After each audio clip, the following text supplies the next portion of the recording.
Olá pessoal, sejam muito bem-vindos a mais uma videoaula. Nós vamos continuar os estudos dessa parte de bioquímica. Nas aulas passadas nós já estudamos os compostos inorgânicos, água e sais minerais. E hoje vamos iniciar os estudos dos compostos orgânicos e começaremos pelos carboidratos. Então, os carboidratos, que também são conhecidos como glicídio, sacarídeo, hidratos de carbono e açúcar, apesar de nem sempre apresentarem um sabor doce, são moléculas formadas por átomos de carbono, hidrogênio e oxigênio e obedecem a essa fórmula CH2O. Guardem essa informação porque daqui a pouco ela vai ser bem útil para nós. E nós encontramos os carboidratos em alimentos bem comuns do nosso dia a dia, como por exemplo pães, batata doce, mandioca, tapioca e massas em gerais e também frutas são alimentos que são ricos em carboidratos. E os carboidratos apresentam diversas funções. A primeira que nós vamos falar, ela merece destaque porque é uma função bem importante, que é a função energética. Então, toda vez que o nosso corpo precisar de energia, o carboidrato vai ser a primeira fonte de energia, Vai ser dele que vai compor aí a molécula de ATP, A nossa molécula de energia. E aí, na falta desse carboidrato, o nosso corpo passará a usar como segunda fonte de energia os lipídios, ou seja, as gorduras, Então, por isso que quando as pessoas querem emagrecer, elas adotam uma dieta baixa em carboidratos, porque na falta desse carboidrato, o corpo começará a quebrar lipídio, Começar a queimar gordura para retirar essa energia para fornecer para nós. Só que há um pequeno probleminha aí, que as pessoas, ao invés de fazer uma dieta baixa, elas costumam cortar, esse carboidrato. Isso não é muito bom, porque além dessa função energética, os carboidratos possuem outras funções bem importantes para nós e também para os outros seres vivos. Então, só de diminuir a ingestão de pães, de massas, e também de alimentos que vai o açúcar comum, branco, de cozinha, já vai ajudar bastante aí nesse processo. Então, além dessa função energética, os carboidratos também vão apresentar a função estrutural. Então, ele vai estar aí ajudando, a compor, a formar algumas estruturas dos seres vivos. Como, por exemplo, nas células vegetais, vai estar fazendo parte aí, compondo a parede celular, que é o que vai dar estrutura, para a célula. Então, vocês podem, se vocês quiserem, podem anotar aí no caderno, ou em alguma anotação, parede celular, Parede celular das plantas e fungos, e alguns fungos, Plantas e também alguns fungos. Além disso, também ajuda a formar o exoesqueleto dos artrópodes. Então, exoesqueleto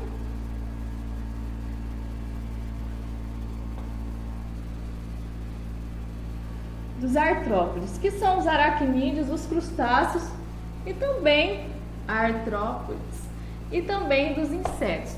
E além disso, forma parte do RNA e também DNA. Então, vocês podem perceber que não é somente essa função energética, ela também possui uma função estrutural e bem importante, formando parte do RNA e DNA. A terceira função que nós temos que destacar é a reserva de energia. Então, esse excesso de carboidrato, nos organismos, ele vai ser armazenado, porque o nosso corpo vai pensar: tem tanto carboidrato, e eu não vou precisar agora, então o que eu vou fazer? Eu vou armazenar para em um momento que precisar, eu estar utilizando. Então, nas plantas, essa energia vai ser guardada em forma de amido. E nós, nos animais, vai ser guardado na forma de glicogênio. E aí nós vamos dar mais detalhes mais à frente, com o avançar dos nossos estudos. Então, de acordo com o tamanho dessa cadeia e também com a complexidade dessas moléculas, os carboidratos vão ser classificados em monossacarídeos, oligossacarídeos e polissacarídeos. Começando pelos monossacarídeos, eles são moléculas simples, né? Que vão apresentar apenas uma única molécula de açúcar. E essa molécula ela vai variar de 3 a 7 carbonos. Então, de acordo com essa quantidade de carbonos que esse monossacarídeo apresentar, eles vão ser classificados em triose, se apresentarem 3 carbonos, tetrose, se apresentarem 4 carbonos, pentose, se apresentarem 5 carbonos, hexose, se apresentarem 6 carbonos, e heptose, 7 carbonos.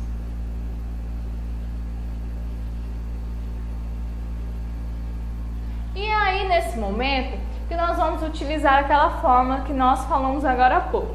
Não sei se vocês lembram, mas a fórmula é CH2O e aqui vai um Nzinho.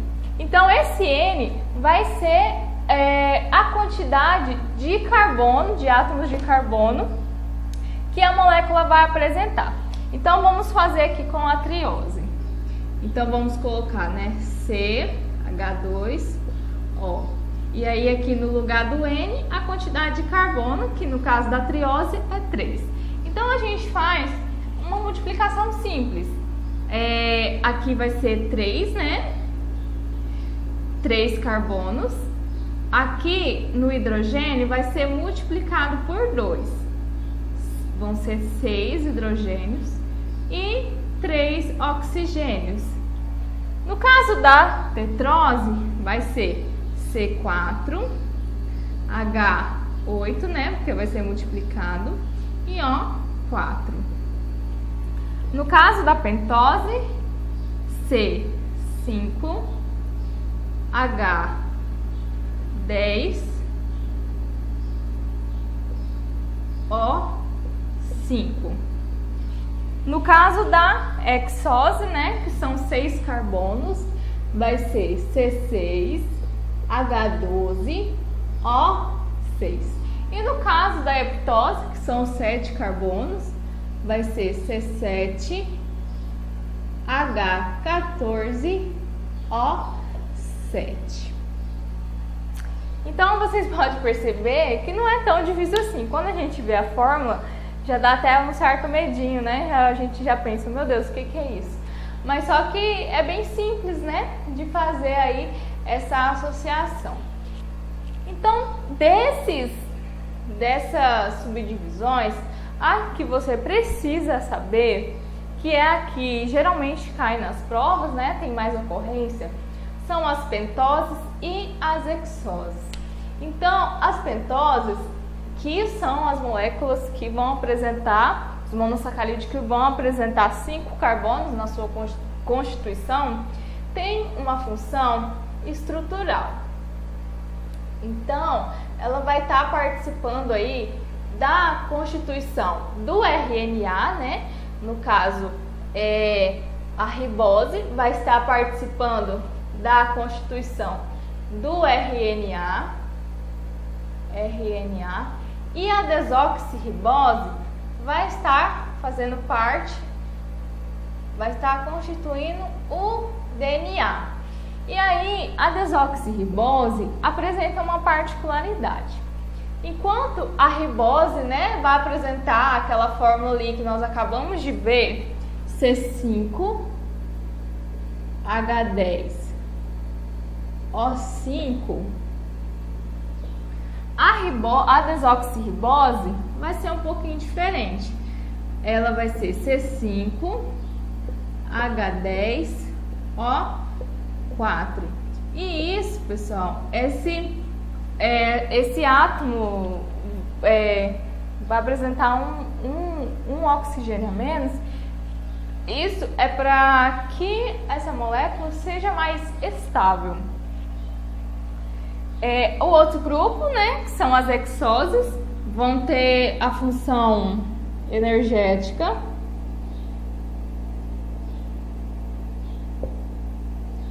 E dentro aqui das hexoses, a que vocês precisam saber são a glicose, que é o açúcar simples, né? Transportado aí pela corrente sanguínea, que vai ser utilizada para formação de energia, né? Então, a glicose, a galactose, que é encontrada no leite, e a frutose, que é o açúcar naturalmente encontrado nas frutas. Então, só mais algumas considerações aqui dos monossacarídeos, é que eles apresentam sabor doce, né? São solúveis em água e não sofrem hidrólise. Então, como é apenas uma única molécula, não vai precisar sofrer hidrólise, ou seja, quebra, né? Para que o nosso corpo utilize, ou os outros organismos utilize como na obtenção de energia. Outra classificação dos carboidratos é o oligosacarídeo. Esse prefixo oligo significa poucos, então vão ser poucos sacarídeos, né? Pouco açúcares. Então eles vão ser formados pela ligação de 2 a 10 monossacarídeos. E conforme aí a quantidade de monossacarídeos que vão estar se ligando, eles vão formar um disacarídeo, né, que é a ligação de 2 monossacarídeos, trissacarídeo, se forem 3 monossacarídeos, né, a ligação entre 3 monossacarídeos, tetrassacarídeos, se forem 4 monossacarídeos e assim por diante, né, até chegar em a ligação entre 10 monossacarídeos. E aí, o que vocês precisam, né, saber, o que nós vamos destacar, são alguns disacarídeos, ou seja, a ligação entre 2 monossacarídeos. O primeiro aqui é a frutose mais a glicose. Então, a ligação entre uma frutose e uma glicose vai estar formando a sacarose. Então, a sacarose, que é extraída aí da cana de açúcar, é esse açúcar branco de cozinha que vai em várias receitas, né, doces. E para o nosso corpo aproveitar essa sacarose, ela vai precisar ser quebrada. Só que para ela ser quebrada, vai precisar de uma enzima chamada de sacarase. Então, essa sacarase, né, vai quebrar essa glicose e vai estar liberando a glicose para que o nosso corpo possa aí utilizar como fonte de energia. Outro disacarídeo importante é a galactose e mais a glicose, que vai formar a lactose. Então, a lactose, que é o açúcar, né, encontrado no leite, vai ser quebrada na presença da enzima lactase.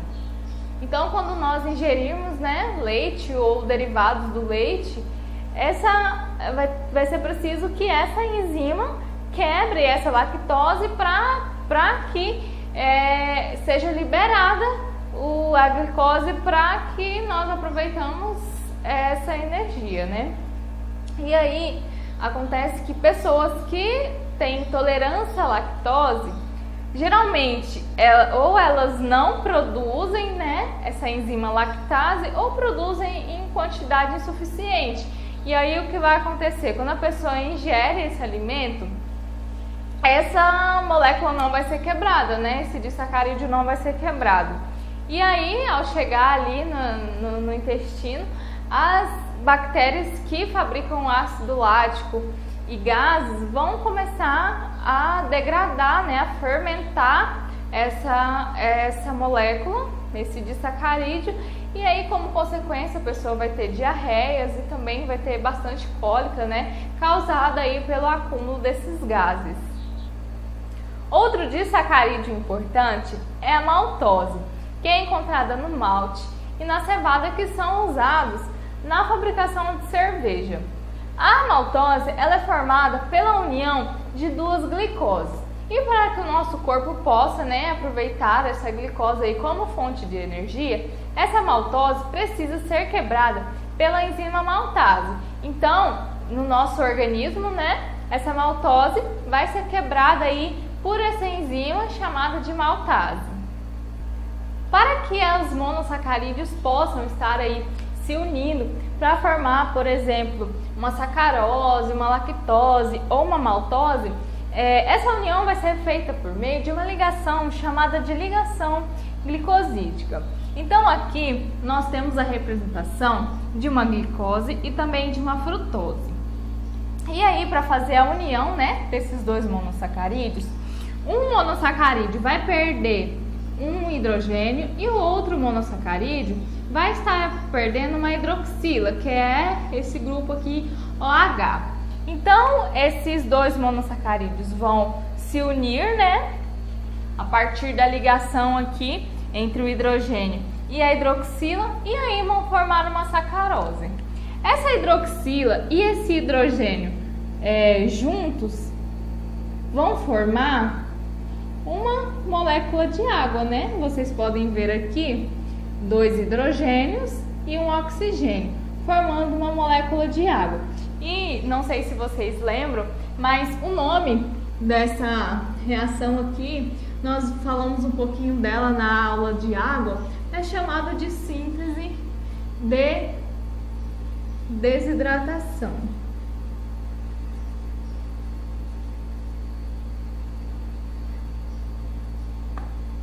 Então aqui, nós fizemos aí uma ligação glicosídica e unimos dois monossacarídeos, E no caso aqui, nós formamos uma sacarose.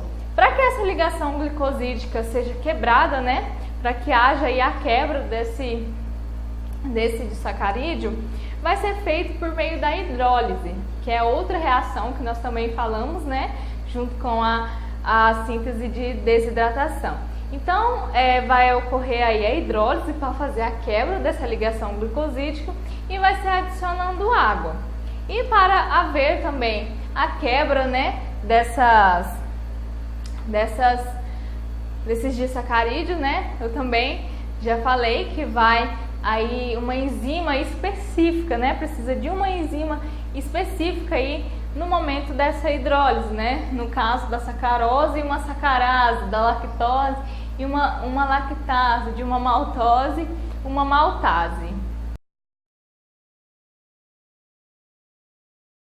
A terceira e última classificação dos carboidratos são os polissacarídeos, que são carboidratos complexos, formados aí pela união de muitos monossacarídeos. Então, a partir da união de 11 monossacarídeos, já é considerado um polissacarídeo, que podem ser formados por até milhares de monossacarídeos.